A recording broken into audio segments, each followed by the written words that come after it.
Good afternoon, everybody. Welcome to the October Outlook call. The usual format applies. It's a webinar. We will have our presenter, Gary, our outsourced CIO based in Dubai, will give us the view of the world and the markets. And I'm delighted to say that we have Ashley Dodornock here today with us. She's a Chinese entrepreneur, a digital expert, a renowned author, an expert on China, and also a personal friend of mine. So it's great that we have her here today. She's quite busy to give her time to us. And we will learn some of the lessons that she can share with us that we can learn from Chinese innovation, and then also what the world can learn from this. The format webinar, please put your questions in the Q&A as usual. I'll allow 5 to 10 minutes at the end to go through those questions, and we'll go from there. Gary, how are you going? I'm good. I'm good. So your weekly update on Monday goes: market crashes, complacency has been shattered, policy disputes are now a trade war. And yet today I look at this big game of chicken. So is this a game of chicken where best is blinked, or is this taco politics? What's going on, Gary? Yeah, well, I'm going to try and cut to the chase and make this simple. And also it's going to be shorter than normal because some of the themes are still the same. So let's not go over difficult ground. But when you think about everything going on in our lives at the moment in terms of what we read online and in newspapers, it's quite extraordinary that the markets have continued to barrel on in a positive vein. So you're looking at the dollar asset class returns in that 1 month column since we last spoke. Equity markets are up a little bit, now up 23.5% over the last 6 months. With some very, pretty consistent. The only market that actually has disappointed somewhat has been India. And even there, we've seen things improve recently. Bonds have been very quiet, but the excitement has been in precious metals and indeed across commodities. Silver up 21% over the last month, and gold up 12.5%. And the good news has been that the one commodity that lends itself to inflation is down 7.4%. So a little less inflation pulse from commodities via oil. So in general terms, I use this chart often just because it makes it very simple for us to understand what's happening globally. On growth, the blue line, the global growth surprises have been positive, but just coming down a little bit. And I'll explain that in a moment. And inflation there, which is the dotted line, has remained subdued, even though we know that the tariffs will have some impact at some stage, but it's still taking time to come through to the headline numbers. And it's certainly taking time to surprise the market in a negative way. So what is changing? And apologies, this is a very noisy chart and you only need to look at the ones right at the end. But there are two elements to what's been happening, and which is the kind of divergence of some of these indicators. Firstly, that the level of activity has been better than expected. You see there the US producer durable equipment. If you just translate that into normal words, it's capital investment. And capital investment has been very strong in the US economy of late. And indeed, globally, it had been running at an 11% annualized rate. Now, in contrast to that good news of capital investment, employment numbers are starting to fall. So we have seen maybe more trouble in the labor market in the US than we've seen for some time. So this divergence is, say, very different from history. And so what are the data points that we have to say that the world may be slowing down? Well, if you actually look at tech imports of the US, which have been impacted by tariffs for sure, we had a big burst of enthusiasm as companies try to get ahead of the tariff implementation. And that was particularly to the benefit of Taiwan, which is the blue line there. So these numbers have gone off the charts, quite literally off my chart, of over 110% growth in Taiwan tech exports in the last quarter, year on year. So what we're seeing now is we've seen a lot of GDP forecasts get upgraded because of that burst of growth. But now we're going to face a slowdown and almost going back to normal, whatever normal might look like. And one of the things that's concerning about normal is that we are seeing the displacement of workers. Now, whether it's the AI or whether it's cycle, we don't know of yet. But if I take the two indicators in the US in the ISM survey, so there's a survey of the service sector and there's a survey of the manufacturing sector. And I've combined them there because 80% of the economy is the service sector and 20% manufacturing. You can see this is one of the lowest levels of this indicator dating back to 2011, other than the period of COVID. So unemployment rate has not materially picked up at all, well, actually hardly at all in terms of the rate so far. But this indicator would say that there's trouble ahead. And there's certainly trouble ahead when it comes to potentially the unemployment rate that's going to increase around the number around federal workers. So we've got probably rising unemployment, and we've probably got ahead of us an increase in inflation, but it does take time. In terms of what consumers think, the blue line there shows what consumers believe the inflation rate will be in the United States over the next 5 to 10 years. So it's something close to 4%, and it was higher a couple of months ago, but has gone back up, not down, went down and back up again most recently. So if at a number of around 4%, that would typically mean that bond yields in the United States would hit a 7 to 8% number. So to us, the Fed's got to work pretty hard here to keep inflation expectations anchored for certain, but also to bring them down to a more reasonable number. Otherwise, the Fed's going to have a bit of a challenge. Now, the Fed at the moment is saying, well, we've got rising unemployment, but we've still got this inflation problem. The Fed, though, has not been particularly good at forecasting inflation. So the Fed forecast for each of those years, annual years, are right there at the top, around about the 2 to 2.5% levels they've expected in 2024 and 25. And yet the outcomes have been a lot higher. So inflation, we think, average will get towards the kind of 4% level in next year. And we do believe that the actual outcome for this year could be closer to 3.5%. So the Fed doesn't get it right. It's actually the consumers that typically get it right. It's how they're feeling. So we do have an inflation problem pending in the United States, not priced into the markets. But to kind of counteract that, we have rising unemployment, which normally means a softer economy.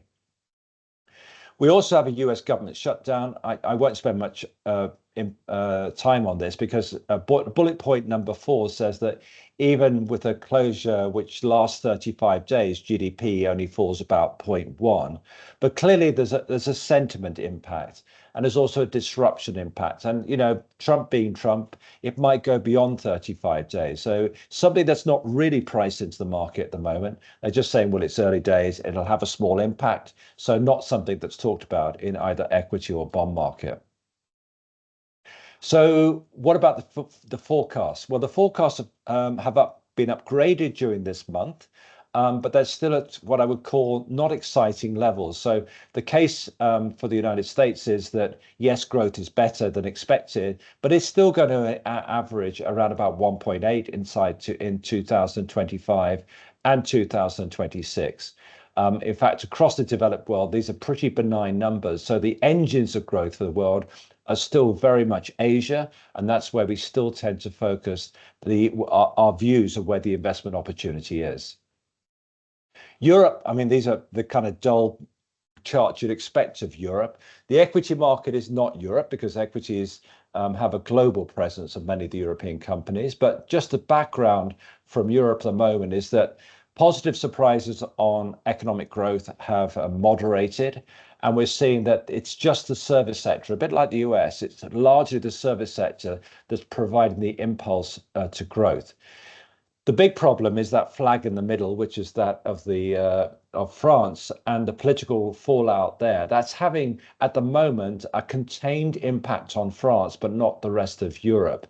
But I think if we lose the leadership of the French government again, as it could happen in coming days, then that could translate into more disruption and a further fall in confidence levels in Europe, which would then lend itself to weaker growth. So this is positive for the bond market outside of France, but not good news for the equity market.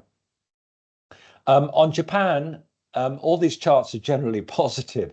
Economic surprises, positive to the upside. Manufacturing output, positive. Retail sales, positive. It's just the politics. Again, the equity market has tended to look through it, But, we've had a change of leadership. There is a hope that that new leader, a lady, will become the new prime minister, but there's a lot of negotiations going on at the moment. I think this could cause some disruptions to the equity market, but we still believe that the outcome will be a government that's pro-growth, but without wrecking the finances, a bond market which will gain confidence because I think we're going to see sensible policy making from the Bank of Japan with a rate increase. So everything looking good in Japan, but we have to get beyond the politics that has disrupted things in recent days. Turning to China, and this is an interesting one. Chinese economic surprises have been horrible. That blue line has been dropping and dropping and dropping. So GDP growth, anticipation of growth into the future has been coming down, and the numbers, I say, have largely surprised the downside. And you would say, to some extent impacted, of course, by the tariff war. And, is it 100%? Is it 50%? Is it 10%? People have not been sure. But the confidence is the line which is going up, which is the remarkable recovery of the local index, the CSI 300. And you see this remarkable increase in value that we've seen. It's surprised a lot, particularly foreign investors. And I think that comes down to a quiet confidence in the country, and I think a recognition globally that actually China is going in the right direction, and China is surprising. And I think, from what I'm hearing, and we're going to hear a lot more later from a China expert, but I would say as a foreign investor, when you read the 5-year plan and you just took the label off China off it, you go, wow, this is very sensible. This is good policy making. But often people then just see the word China and they say, but it's China. But I think China's getting a lot more credit these days from the markets for sure. And I think in time from foreign investors. The only thing caveat to that is I think the kind of what seems to be political purge going on at the moment, again, makes people feel a little less confident. But there again, this is a market, a significant discount to the rest of the world. So it tends to discount those kind of things that don't appear to be very Western. But I'm going to get onto things now that worry me. And I think these are worries that are built in the last month. So this is something quite fresh. These lines just show the performance of asset management companies that have a big exposure to private markets. And they've gone through a real cycle, but largely traded sideways for the full year. But you can see this very substantial drop that we've seen in the likes of Ares and other significant asset management groups such as Blackstone in recent weeks. That drop came with the warnings that we started to get in private credit. And just to say that a lot of the changes in global financial crisis were about, in a sense, keeping the banks away from this trouble. But unfortunately, some of those things have waned. And US and European banks have found another way of getting exposure to something that is very cyclical. So at this point in time, the IMF released numbers this week.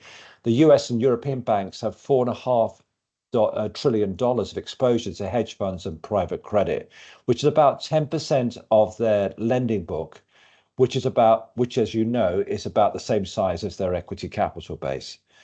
So, and I'm just going to go to one thing that I've had some interaction with in the last 24 hours, and it's this big filing for Chapter 11 by what is known as First Brands Group, with an 10 to $11 billion liability. Now, these numbers are not very big in the scheme of things, but look at the brand names that have got caught out here. UBS and Jefferies, in the funds that were running, had a 20 to 30% exposure to First Brands Group, which has gone to zero. I spoke to one of these, I won't mention which, in the last 24 hours, and I asked them about their risk management. And I asked them about how they handled this. And I'll give you just one quote. It was, well, we thought we were close to the situation because we knew the CFO. I asked them what was their risk management, and they said they didn't actually have a proper risk management framework. So you're going, where have we gone since that global financial crisis? Did we learn nothing? Where are the regulators? Where is the internal control? And I can tell you, without going into all the details, it's lacking. It's totally lacking. It's abjectly lacking. it takes us back to the global financial crisis. So I just hope that this might be an isolated situation, but this here was a big company adopting procedures that didn't have proper risk management, had not written down limits on exposures. And so this is something to watch. If you see more and more private credit issues coming along, then you can perhaps say maybe there's something across the industry. And part of the problem is that so much capital went in here. People just tend to get too relaxed and find it too easy and make some very, I'll call schoolboy errors. But it ends up with big losses. So let me just talk a little bit more positively about other things. I mean, gold and commodities at the moment has clearly got a big fan base. I'll talk about that. The US equity market still doing well, but it has been a very narrow focus, and it is largely US tech. I would say that if you're looking for opportunities today, the safer places to still be going are in Asia. I think you've got to be patient on Japan, but I think India does make a comeback, and I'll just pause on that in a few minutes. So let me just say about gold, and I've just posted on LinkedIn if you want to see the full commentary on this one. But gold has outpaced equities by an extraordinary amount. And actually, the numbers here look like we're at a peak, but the peaks are very different if you go back in history. And this one is quite exceptional. So the number today is actually that gold has outperformed, because this is monthly data, but as at today, gold has outperformed global equity index by 10 percentage points. Go back in history, that occurred in 2002 and in 2009. So why did gold do well in the past? It's because equities were showing profound losses. So this is the first time that we've seen gold perform this well against the backdrop of global equities also showing good returns. And that worries me, because I think there's a consistency when gold is up and equities are down. And maybe equities haven't seen the story yet. Gold is discounting trouble. The equity market is not discounting trouble. Now, it may still take some time before, in a sense, the story reverts to what it really should be, but it doesn't worry me for gold, but it does worry me for equities. And here's the trouble. I mean, the trouble is on the left-hand side that you have a very expensive equity market, but on the right-hand side, I could say to you that this market keeps going because the tech sector is today on the same PE multiple as it was a year ago. And the reason I say that is if you actually look at the yellow line and the white line, the yellow line is profits and the white line is the level of the index. So if those two lines are tracking each other, there's no change in the PE multiple of the index. So it goes back to the point, it's not necessarily the tech sector that's expensive, it's the rest of the market. The rest of the market still thinks the US equity market economy is going to be fine, but that's not necessarily playing out. So Asian backdrop, I keep saying the catalyst for this, I think, comes through rate cuts.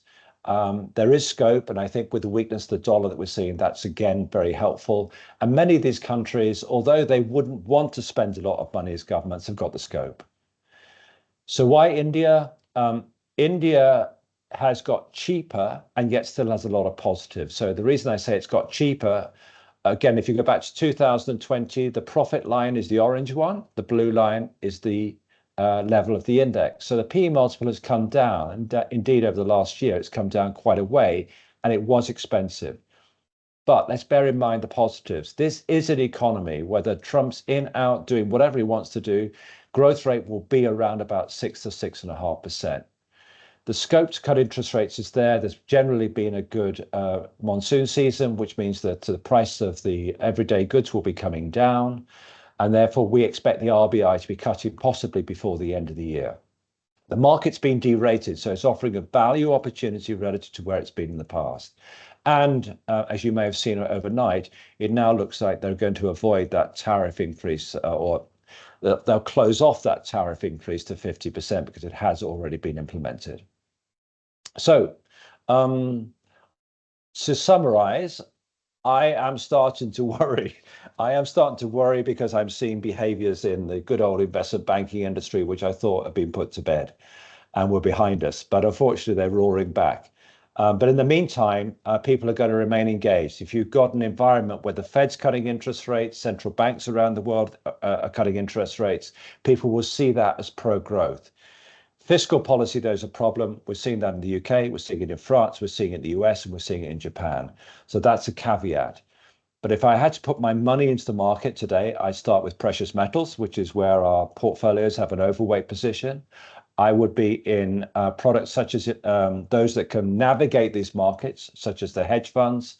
And I would be in Asia in equities. I think Japan will have a rebound post political problems. India offers an opportunity today. And I think the 5-year plan in China could still be something of a wow. So still places to invest, but I say a bit more cautious than 4 weeks ago.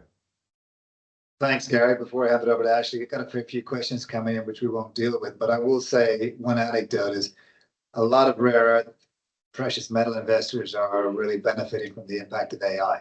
Just the cost of production's gone down, the certainty of deposits has gone up, so that's quite interesting as well. Yeah. Okay, well, we've got a few questions there. We'll come to the end. Ashley, really looking forward to hearing from you. I was going to give you an intro based on what happened in the UK and they're being surprised about the advances in robotics, but I think Gary's just set the scene. Put your money in Asia. Maybe you can give us a brief intro on yourself and then share with us a little bit about what you're about to share, please. Hi, guys. Thank you, David. Let me just start sharing my screen and then we'll go through the insights for today.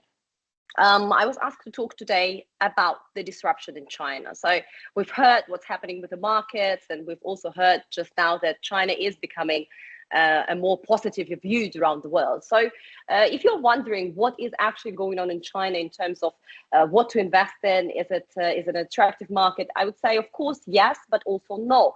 It is a closed market, it's an interesting, very unique way to work when it comes to all sorts of startups. Whenever I go to Beijing or Hangzhou, basically the startup ecosystem is gone or nearly gone. The only bubble of success is happening around Hangzhou when we have AI and basically robotic companies. But we have a lot of large ecosystems such as Baba, ByteDance. We have a lot of Chinese companies such as Changi or Laopu Gold or PopMart going global. So ultimately, we have a lot of companies that are disrupting things in the market and also taking it globally. So today we're going to look at China's disruption playbook.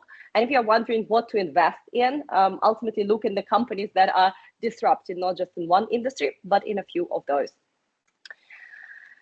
We're going to start with looking at China's disruptive dominance. I'm sure many of you are familiar with China. I've looked at your profiles here as you were joining the link, and it seems that many of you are related and connected with this region. You're based in Hong Kong, and you've probably been in this part of the world for a while, but you've seen that if you go to mainland today, we have a lot of innovation in the finance space. Majority of innovation happened there about 7 years ago. So in the past 7 years, especially since the Alipay IPO halt, we've had a little bit of less movement, but nonetheless, we have face pay, tap pay, and tap pay is very interesting. It's not just about scanning your face or scanning your veins or whatnot, but it's really an NFC enabled device that helps you emulate the whole non-card mode. We have, of course, very interesting things happening in the new energy vehicle space. Apart from just EVs, we right now have the world's first flying car. You've probably heard and seen Xpeng going global with their flying cars. They are planning to manufacture 10,000 of those flying cars starting from next year. When it comes to healthcare, we have a lot of robots doing some fun stuff already. You probably have seen the return of Chinese traditional medicine. Everybody's interested to have their health and qi read. And right now, some of the robots can also help us with that. And of course, there's also a revival of the education and use of AI as specific assistants. A lot of schools in China are run, in fact, with DeepSeek integration. So when it comes to China's disruption dominance, it did not just happen over the past 30 years. It was carefully engineered and a lot of things had to come together. So let's take a look at a few key denominators, right? First of all, when it comes to the country, you still remember that beautiful Made in China 2025 plan. So today, we can confidently say that 86% of that plan, of those goals, have actually been achieved. And if you look at the 10 core industries, We are ahead when it comes to advanced railway. We are ahead when it comes to energy saving vehicles. We are ahead in new materials and a lot more. There's a few categories where we are slightly behind, but it's ultimately overwhelmingly positive. Number two, China leads the world when it comes to science and technology clusters, the number of those clusters and also the quality. Us being located in Hong Kong, you've heard about, One Belt, One Road, you've heard about our place in the GBA, etc. And previously it was more of a beautiful story. Right now, those integrations are real, and Hong Kong has become the most innovative, according to last week's rating, the most innovative cluster that actually produces integration and technology and results. China also dominates when it comes to the manufacturing capacity. And this is not going to change in the next 20, 30 years. You remember how 5 years ago, everybody was talking about China plus one or China plus two, and diversifying away from China. That's all great. But when it comes to integrated manufacturing supply chain, the power of not just scale, but also quality, it's going to be absolutely unmatched. And what is important is that today, despite its growth in all this digitalization and technology and push towards the future of, China only invests 2.7% of their GDP in R&D. Other countries such as US or Japan invest way above 3%. When it comes to patents, also China is ahead of the world. As you can see, in the past 20 years, China has completely started at the very bottom and or in the past 5 years have started dominating the graph.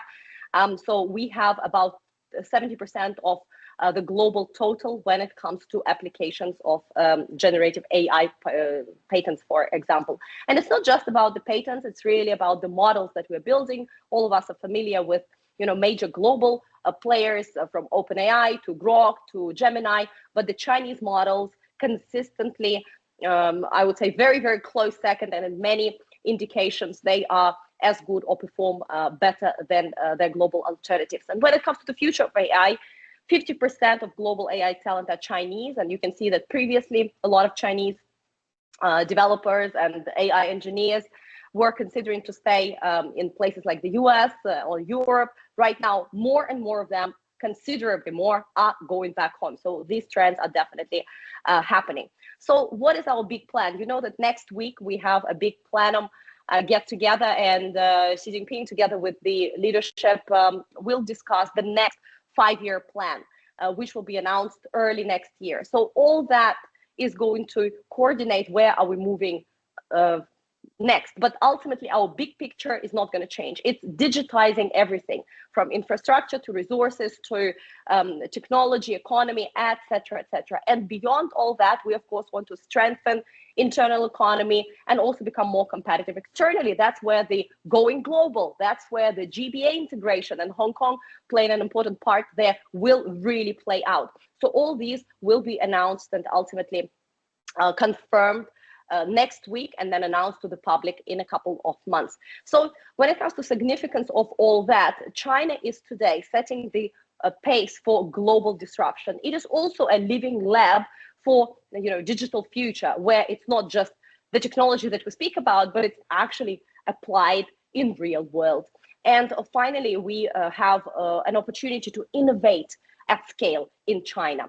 Let's take a look right now at the 5 types of disruption and also see some real cases. So, as I said, if you are looking for strong companies in China to invest, primarily these will not be hidden giants of the future. Primarily these will be, again, rather well-known, at least in the industry, players who are focusing on 2 to 3 types of these disruptions. The 5 types of disruptions that are popular in China today are obviously AI disruption, experience disruption, performance, platform ecosystem disruption, and finally business model disruption. Let's take a look at them one by one. Well, when it comes to AI, you are familiar with the fact that we started 70 years back. AI is not a new concept. It's all about, back then it was all about rule-based, so to say, specific tasks, AI, and then we moved into a context-aware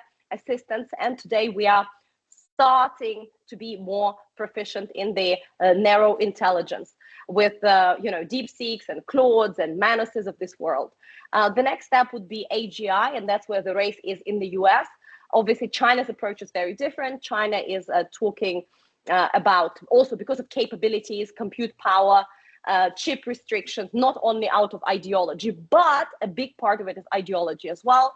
They are using AI to be an infrastructure. It is infrastructure for everything. And that's why the focus goes into running businesses on that AI.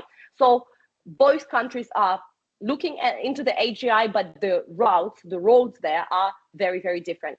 Whether we are ever going to arrive at the, artificial superintelligence on singularity, that still remains to be seen. But when it comes to AGI, both Western and, let's say, Chinese top minds in the industry agree that it's coming, and it is coming sooner than you think. Sam Altman said that he believes that 2025 is still possible. Let's say Kunlun Tech, right? Zhou Yaohui, he talks about 2030. So the industry consensus is really within the next 5 years, we're likely going to get there. So when it comes to this AI plus disruption, the most exciting part will not just be the software, but obviously integration with the industrial robots, both B2B, as of manufacturing robots, right, and robotic installations, and also humanoid robots that we could use, yes, in our businesses, but also in our homes. You can see that already from 2023, China dominates the world when it comes to robot installations in manufacturing and productions and other facilities, leading the world with more than 51%. When it comes to humanoid robots, without a doubt, we are ahead. You will see here the world's top robots from a couple of months ago, from earlier this year. And any Western alternatives cost between 50 to 100,000 US, when today Uni3 G1 is retailing at 16,000 US, but their latest model is retailing at 5,600 US dollars. So it's incredibly cheap. I just came back from the World Robotic Conference in Beijing a couple of weeks ago, and it was fascinating to see that the year before, we had 34 companies exhibiting. This year, we had 118 companies exhibiting, and many of them are doing very exciting things. So, in other words, that disruption will really shape our future, and it's not just AI, it's really smart robots. The problem today is that robot hardware is nearly ready, but the robot software is far, far away. They are very stupid. They need to be remote controlled to even perform simple things like walking and jumping and making a dance, etc. So we are still a few years away, and we have challenges to solve. But let's take a look at the companies that are using and pushing for that AI disruption, again, in real world. Here is an example from Ping An. You know that this is an insurance company, the largest in China. In 2020, already 5 years ago, they launched their Smart Fast Claim. So previously, when you would damage your car, and let's take a look at the video, you would typically take a picture, video, you would drive, you would, submit a claim, and it would take you a couple of days. Today, it takes just 3 minutes. And the same thing in the B2B setting. It used to take about 3 days to get your claim. Right now, it takes about 2 hours. So ultimately, all you need to do is record a video, show what happened, explain. They are connecting also, depending on which city you are in, they're able to connect to street cameras to understand the situation a bit better. They're able to immediately assess where and how can they fix your car and how much would it cost, and ultimately what would that mean for you. So this has been going on for a couple of years already, and today, again, it saves a company a lot of money. Moving on to the second type of disruption, it is experience disruption. And ultimately, experience is something that people around the world claim. We all want better, not just stuff, but better experiences, right? Immersive things. So seamless experience, personalized experience, and real-time experience. That's how to ultimately make us feel good about what we are about to feel. Experience disruption example here is from Huawei. Those of you that have used the Harmony know that the integration, the cross-device computing sync is actually a lot stronger than what you have in, let's say, iOS and Apple devices. So phones, tablets, PCs, smart home, all of them are aiming to deliver zero latency. So you could listen to music in your car, walk out of your car and the music starts playing on your phone. You could be working on your computer. You sit down in front of your TV or in front of your tablet, and basically you have this double screen. You can continue using them all together. If you have ever experienced that, you will also know that the success rate of those integrations is not 100%, but it's a lot higher than in all other alternatives. And today the interruption time was reduced by nearly 80%, and ultimately this solution takes only about 10 seconds to get activated in your also smart home, smart car, and a smart office workspace. The second example of experience disruption here, we are going to talk about Alipay working with a famous Huangshan scenic spot in China. So you probably heard that we have a lot of tourists going across the country, climbing mountains, and really domestic tourism is booming. So one of the most popular spots over the past couple of years was the Huangshan, and we have cool new things that you could experience there. And here is the integration with Alipay. So ultimately, since last year, you are able, while you are on the mountain, to, yes, navigate where you are going. You are able to get spatial movement, anticipating needs, services. What does it mean? For example, I have climbed the mountain for 2 hours, and now it's time, I had coffee before I started the climb, so now it's time to use a bathroom. So the Alipay system will push me a notification saying, hey, in another 5 minutes, there's a bathroom. This was going to be the last bathroom for the next 3 hours. You better use it right now. Or before you exit the park, they would say, hey, do you want a cab? Do you want to return to your hotel, etc., etc. So ultimately, it is able to recognize the path. It's able to recognize attractions. There's a lot of tour guide services, and of course the satisfaction rate of these services and the whole experience on Huangshan has also improved. Another example of experience disruption is real-time experience. Those of you that are familiar with Baidu Apollo probably know that this is the world's most integrated vehicle road collaboration system.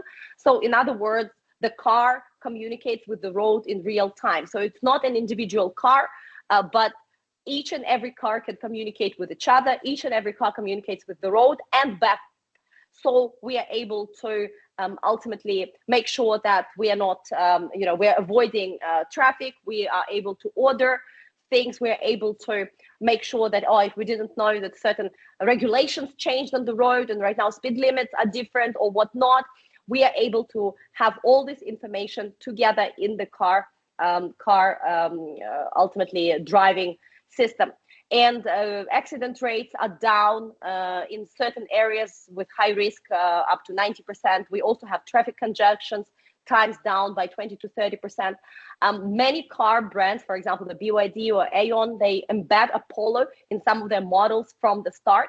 And of course, Apollo right now cannot be used all across the country, but there are a few cities such as Beijing, Shanghai, Guangzhou, Hubei, Hunan, where this system is installed. So these are the examples of experience disruptions. Let's take a look at the performance disruption outcomes that many Chinese companies are working on. So performance disruption, simply put, is excuse me, better specs, speed to scale, or affordable innovation. So it's either cheaper, it's faster, or it is better. So let's take a look at every of these three buckets and the example coming with it. First of all, better specs. Here is a very interesting example that came out of the China Innovation Academy, CAS. They developed this flexible fiber, so this material, it is lithium-ion battery. And ultimately, you can use it in smart clothing, foldable phones, or medical implants by using, for example, these jeans are made out of this cloth. And while you attach your phone or put it in your pocket, it can start charging. Better specs, right? Meaning we are looking for new ways to make products perform better and ultimately solve problems. Already today, this battery powered fabric is used in airline industries across the country. It's not too big yet because it's quite expensive, but they are working on making it, of course, cheaper and scaling it soon. The other example is faster, right? So performance improvement means speed to scale as well. And one of the best cases here could be Temu. You've heard about Temu, you've probably even used it. So what made it so successful, especially in the past, the year before last year, let's call it in 2023 and 24, is that they adopted a small batch quick response model. So in other words, they went out there hunting for trends and very often copying trends from brands and small designers. They were using this data to create collections. And as you can see, there are hundreds and sometimes even thousands collections per month that go out into a specific niche. And then they would place orders with small batches, with small factories inside the country, and ultimately operate on small batch orders. Order fulfillment efficiency improved by 40%. User repurchase rate also went up 50% because people were actually getting trendy stuff without delays, right? If it's in other words popular today, then I could get this product in 3 days from now, right? And then I can wear it, and more people would want it and would like it, etc. So it's extreme fast fashion, but it's also extreme trend curation. So very smart and very well executed. Right now, their business is of course suffering due to various geopolitical also tensions and concerns for preservation and healthy business practices. When it comes to cheaper, that's all about affordable innovation. And one of the pioneering companies in China that does affordable innovation well is Xiaomi. You've probably heard about their amazing car. Excuse me. Everybody wants a piece of that car. It is inexpensive and it is beautiful and it's high performing. So how are they able to produce such inexpensive but yet high quality products? They ultimately invented a new hypercasting format where instead of putting together many small parts, they ultimately hypercast a bigger portion of that car side, and they make it all in one piece, as you can see in those videos. So ultimately, generally cars have about 10,000 independent parts. The EVs produced by Xiaomi cut that number at least 3 times. So that makes it a lot more efficient, cheaper, and better in some ways as well. So their factory automation rates also because of that are right now more than 90%.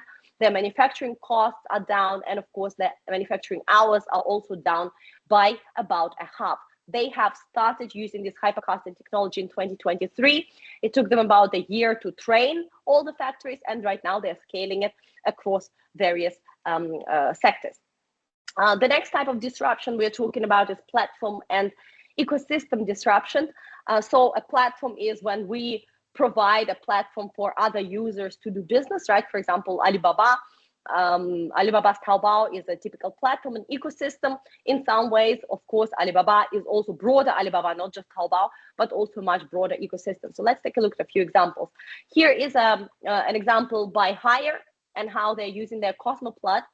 Cosmoplat is the first industrial IoT platform that was developed already in 2017. And ultimately what it wanted to do, it wanted to adjust the way manufacturing works. So it's not about being slow and large quantity. They wanted to provide opportunity for companies, big and small, to manufacture in special manufacturing facilities. For example, if I'm a small blogger living in Shanghai and I want to manufacture vases and sell them to my followers, I could do that, and I could purchase, 20 pieces. It would be my design, my material, but ultimately a factory will be able to do that. But beyond that, they're also working with much larger enterprises that want to use Cosmoplat, a system to talk to each other and ultimately manufacture collectively and do a better job. Today, over 700,000 companies are connected. They facilitate more than 41 million customized orders, and ultimately the whole efficiency and of course the energy consumptions are reduced. So this is the next step of manufacturing. And of course, right now we have even next step after that, that is dark factory cosmoplat, right? So when we will be able to manufacture absolutely everything without a single person on a consolidated manufacturing, so to say, park, where various firms and enterprises, big and small, can collaborate, and the supply chains, the resource sourcing, the distribution is all coordinated by a system that is much smarter than any individual company, person, or department. So this is the future. When it comes to ecosystem disruption, let's take a look at the DJI example. You probably know them as the drone company, and yes, of course, they have very strong commercial drones, despite the fact that they might face a big backlash in the US. They today still hold about 70% of consumer drone market. Beyond all that, they also manufacture, as you can see, agricultural drones and military use drones and many other drones as well. But starting 2020, they started building an ecosystem. So their ecosystem solution is so powerful because there are SDK developers. So in other words, there's software development kits. If you want, when it comes to consumer drone usage or even industrial usage, if you want to create an app, you want to create a any application or any specific tool and build it into the drone to be able to shoot, communicate, edit, or whatever it is, it might be control it, you are able to do that. And they have extended its functionality, extended the partnerships, expanded globally, made their tech not only drones, but also expanded into cameras, gimbals, flight controllers, etc. So today, when it comes to flying sources, let's say, DJI is really a very impressive ecosystem that is being copied by many, many others, and notably also Chinese and foreign players. The last type of disruption is the business model disruption. I will be done in 2 minutes, so we have 10 minutes for a Q&A. So the business model disruption ultimately comes in the form of hardware, software, AI commercialization, and monetization. Of course, there's many, many other types of business model disruptions, hundreds perhaps, if not thousands, but we just chose a few to give you an idea, right? When you take a more traditional model and then you disrupt it. Here is our NIO, right? We've all heard about these beautiful, cars and the pioneer in many ways of the EV market. But what they did really well is inventing a business model which is called BASS, right? Battery as a service. In other words, when people were buying EV cars, their biggest concern in China was, okay, what if the battery dies? If the battery dies, then I will have to make another expensive purchase of that battery. So NIO said, no problem. You buy a car excluding the battery. You rent the battery from us for a monthly fee of 500 to 800 RMB. Long story short, right now, about 80% of new car owners rent their batteries today. So you take away the biggest pain from the customer, and then you get the results, such as also repurchase rates are very, very high. Word of mouth is very high, and ultimately NIO is still in China, despite all the price wars and other challenges, is doing fine.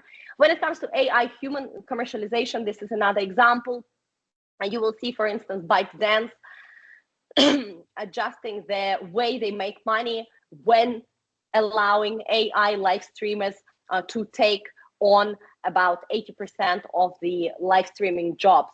So previously, platforms such as ByteDance, TikTok, they would take a commission from transaction, right? They would also ask a blogger to register each and every collaboration. But right now, if you want to run your own AI human commercial pool store, first of all, you have a tech service fee. So ByteDance will help you to develop the AI avatar, and you could just submit your pictures, and sometimes you go into the studio for 3 minutes to do the 3D scan. So it can be you, one of your colleagues, or you can choose from their pool of digital avatars. So there is an ongoing subscription plan. Beyond that, there is a transaction commission, which is between 1 to 5% GMV. And on top of all that, they are offering you, better analytics, advertising, and whatnot. So they're more traditional business model.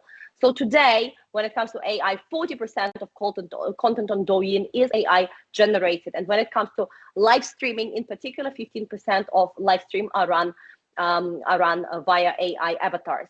And the final example here is monetization under carbon credit economy. So we all know that the globe is moving towards a more green, sustainable operation, and China is no exception, of course. So a lot of companies are under pressure to deliver their carbon credits.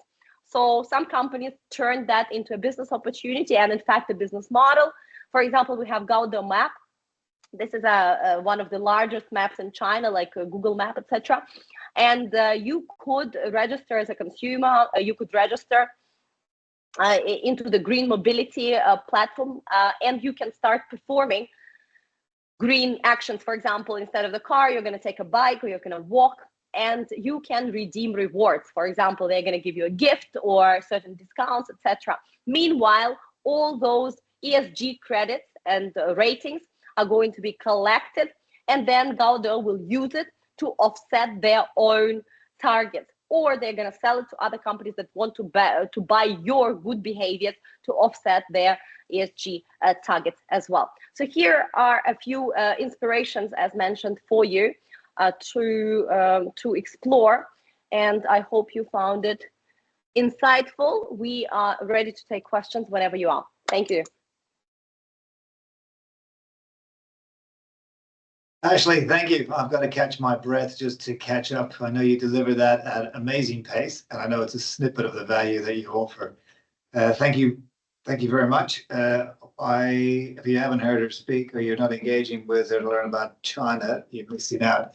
I guess the question I have, Ashley, which is, and Gary, I'm going to try to put this to you as well, is how does the world, A, compete, and how does the world avoid this advancement?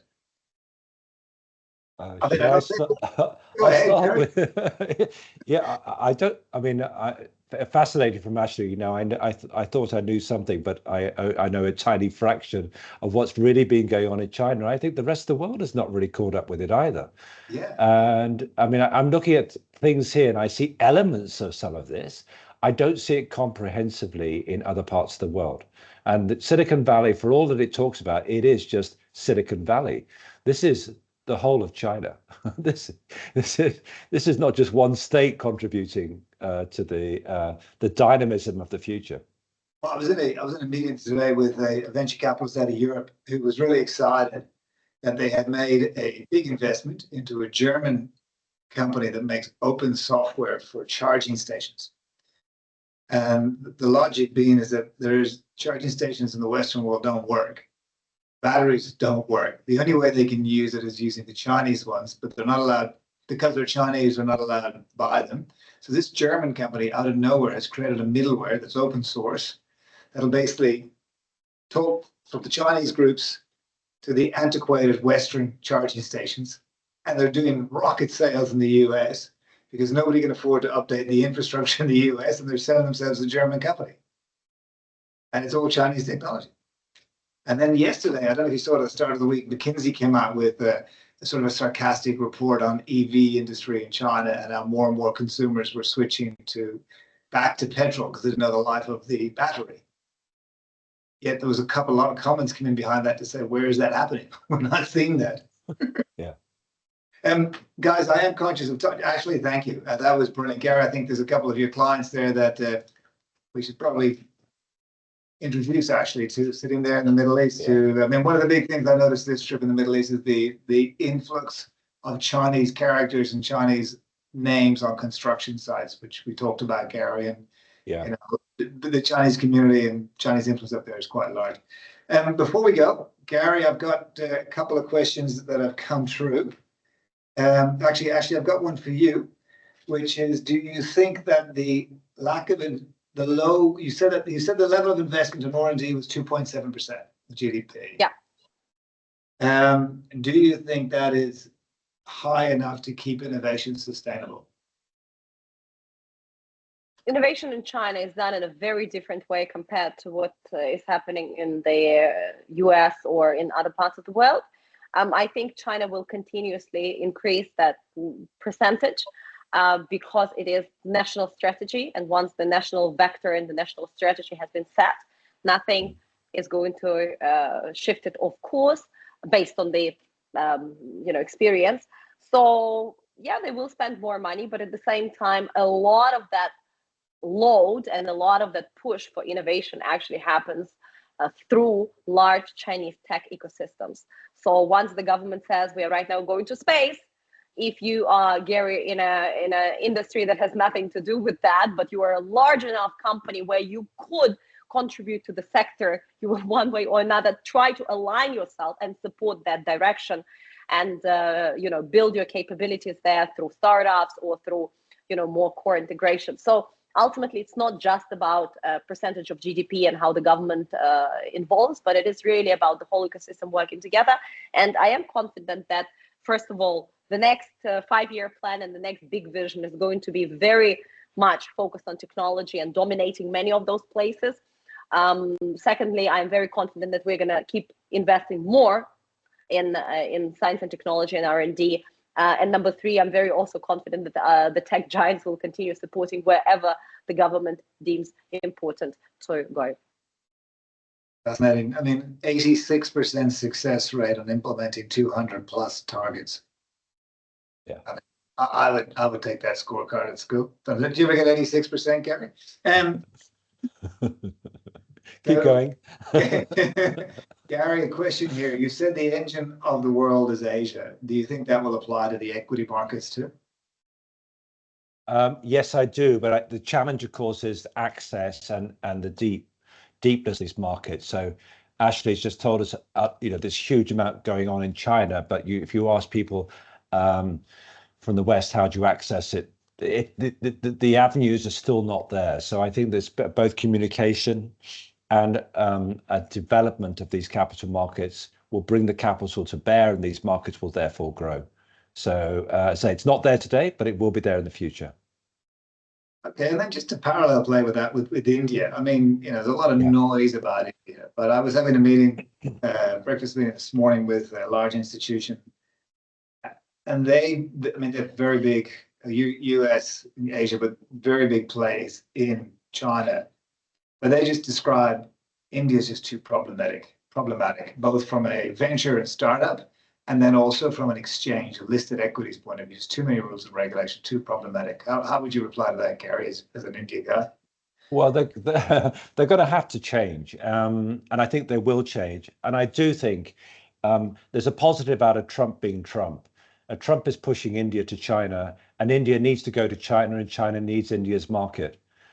And I think if you put those two countries together, and clearly, geopolitically miles apart, philosophy, which is often very different as well. But I think you will see more happening. And on the ground, I'm hearing from my contacts, there is good connection points today between.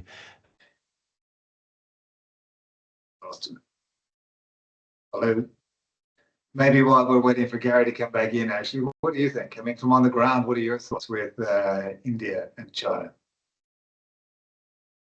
Well, I'm not an expert on the Indian market, so I cannot comment. So it's not professional advice, but of course, the Indian market complexity is completely different. It's a fragmented market.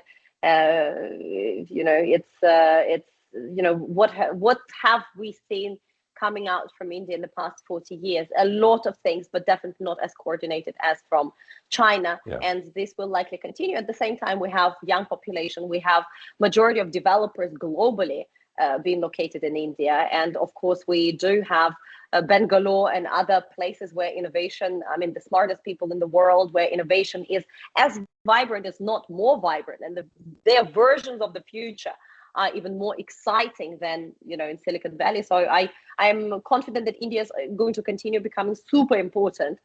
But will they become the next China? No, China is the next China.